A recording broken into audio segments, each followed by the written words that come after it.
Hey Steve, I know I may sound distasteful, but I'm just pissed the fuck off that I watched this game go from shit. I mean, watch this game go from one of the most innovative boxing games ever put together ever. Like then they hired this guy Will Kinsler. So and I know you're familiar with him too. So let me give you an example. You're in the F1, right? You're in the F1. All right. Let's say, for instance, you're me, but they're making a game to emulate this sport. What if somebody developed and say, it's not fun? I mean, I know it's realistic, but, it's not fun. It doesn't grab, it's not, fun. So I think that we should add rocket boosters. That way you can just fly in front of the crowd. What would you say to that? You'd be fucking pissed off. You'd be fucking mad. What if he said, I think it'd be really cool, because on here you can get flat tires, you gotta go to the pit stop. That's just too complicated for the average person to understand. So what we're gonna do is just push a button and then your tires just inflate. How would you feel if somebody was doing that and you know that they're not really into the sport that you love? And the actual ground bases of the game look like this, right? So now, I played a couple card games in my life. I played an indie game way back in 1993. So look, so I'm quite sure in F1 tries to emulate this, right? The actual technique. The average person will just see somebody driving around in a circle or driving around in a track. But it's a lot that comes with this. Braking. And F1 is too fast for them to drift. You try to go on the outside just then. Right? So it's actual milliseconds. Like, that was a good move. Milliseconds of, if you make a mistake, you can die in real F1. So it's fast-paced, literally fast-paced, more dangerous than boxing. But a gamer that's not really into F1 just won't play this game. Fine. Go play Need for Speed. Oh, so you're trying to run people out of here because they're not into professional F1 driving?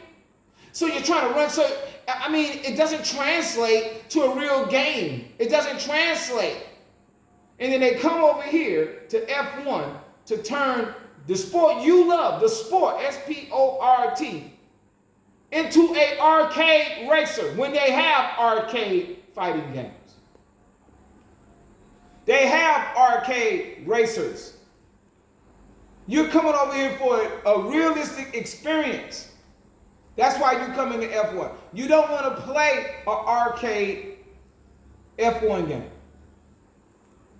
You want to experience with real drivers. And if you have any history or any, whether it be go-karts or any type of experience in this world, you're going to be very meticulous about simplistic fundamentals of this sport.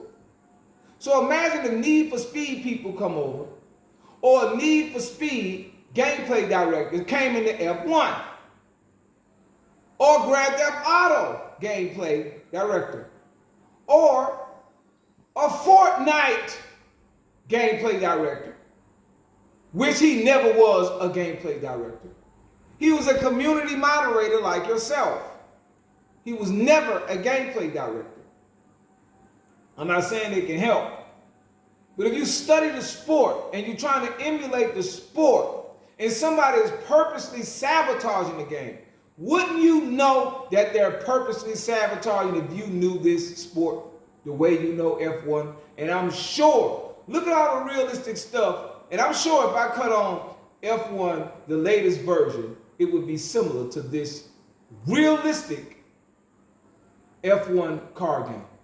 Well, my friend, Will Kinsler has put himself so deep in the company that nobody knows that he's sabotaging the game because they really don't understand the sport at all. And a lot of them are 5 years into the gaming industry when he's 19 years in the gaming industry. So he can manipulate on a high level things that they don't know. Will I say that he's helped men relationships, or not men relationships, but bridge gaps in relationships? I'm sure he has. He's a community moderator, I'm sure. That has nothing to do with his knowledge of boxing. Why did he go from global communications to gameplay director, from gameplay director to boxing authenticity to gameplay designer? Saying things like one-punch knockouts is random when he has access to Ethan Bruins to ask him how it works. Why didn't he ask that? Why did he ask that? That's a question. Also, America started the MMA, and that's the game that they push. They don't push boxing. Boxing was started in Queensberry, England. You are the fathers. It's not a coincidence that your country gave us a boxing game. And now an American is over the whole game. Steve, you need to wake your people up. You have to remember that years ago, you said that you are the UK, you are England, you are Queensberry. You're right. Those are your ancestors. You're right. But remember also, your ancestors sent criminals to America. Their offsprings are criminals. This is a fact. This is a fact. Y'all sent them to America. When I first got myself involved with Steel City, I didn't feel any racism at all. I didn't feel no discrepancy at all. All of a sudden, they hired this American, racism came into play. They only cared about my integrity, my knowledge of the sport. He saw that the game got 1 million views and saw it as an opportunity to make money.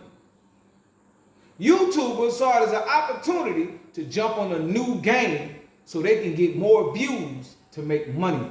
They don't care about the sport of boxing. I care about the sport of boxing the same way you care about this sport that we are watching right now. And you would be extremely pissed if somebody came in and added arcade elements to this sport that you love.